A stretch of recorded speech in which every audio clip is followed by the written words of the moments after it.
Hey there, homeschooling families. Welcome back to Homeschooling for the Whole Family. Today, we're buzzing into an amazing topic that's not only fascinating, but also essential for life on Earth. Bees. These tiny, hard-working creatures are some of nature's biggest superheroes. Did you know that 1/3 of the food we eat is made possible by bees? That's right. From pollinating crops to making delicious honey, bees are the ultimate team players.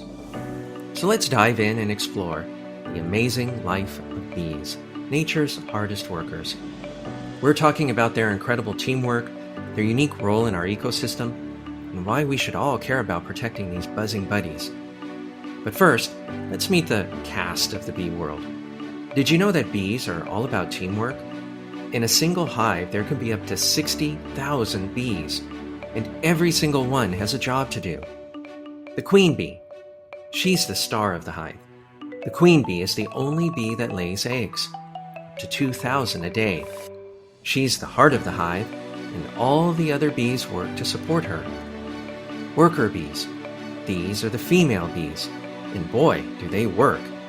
Worker bees handle everything from cleaning the hive, building the honeycomb, and feeding the larvae, to guarding the hive and collecting nectar. Talk about a packed schedule. Drones. These are the male bees. Their job is to mate with the queen. That's it. But don't judge them too harshly. They're still an important part of the hive's life cycle. Every bee has a role to play, and together they keep the hive running like a well-oiled machine. Have you ever wondered how bees make honey? It's a sweet science, and it all starts with flowers. Worker bees fly out in search of nectar, which is a sugary liquid found inside flowers. They use their straw-like tongues to suck up the nectar and store it in a special stomach that they call the honey stomach. Once they're back at the hive, the nectar is passed from bee to bee, and enzymes break it down into simple sugars.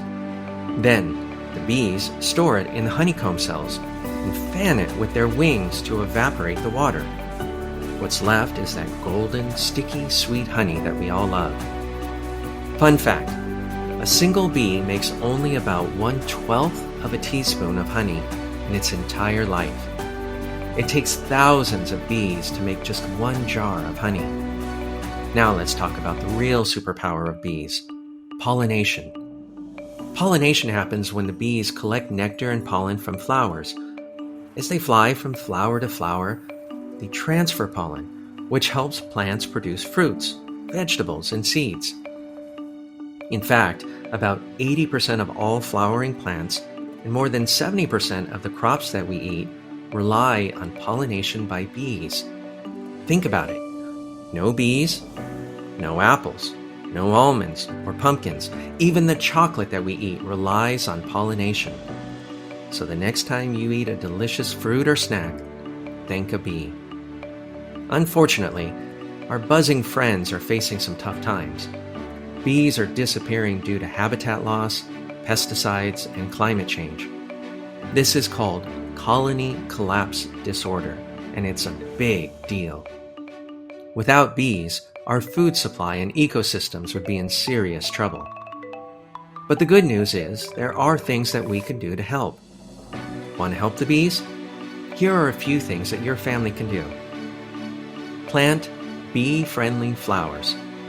Bees love flowers like lavender, sunflowers, and clover.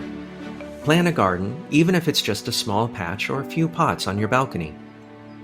Skip the pesticides.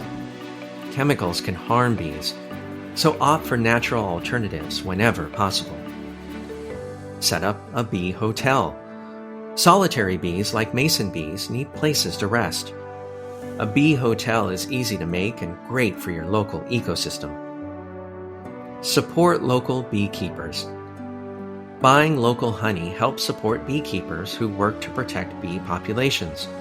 Plus, local honey is delicious and can even help with seasonal allergies.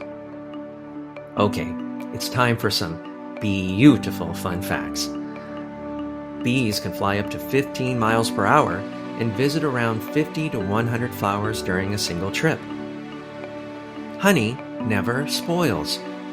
Archaeologists have found pots of honey in ancient Egyptian tombs that are still edible.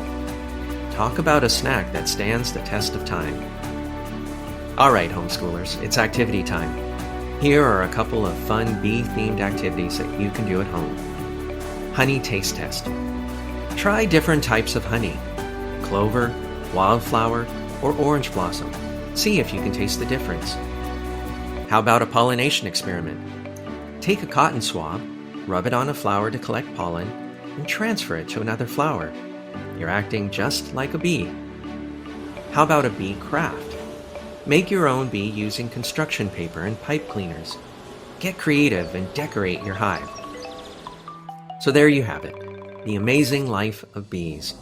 These tiny creatures do so much for us and our planet, and they truly are nature's hardest workers. Let me know in the comments what your favorite thing about bees is. Is it their honey, their teamwork, or their incredible role in pollination? And please don't forget to give this video a thumbs up, share it with other fellow homeschooling families, and subscribe for more fun. Thanks for watching Homeschooling for the Whole Family.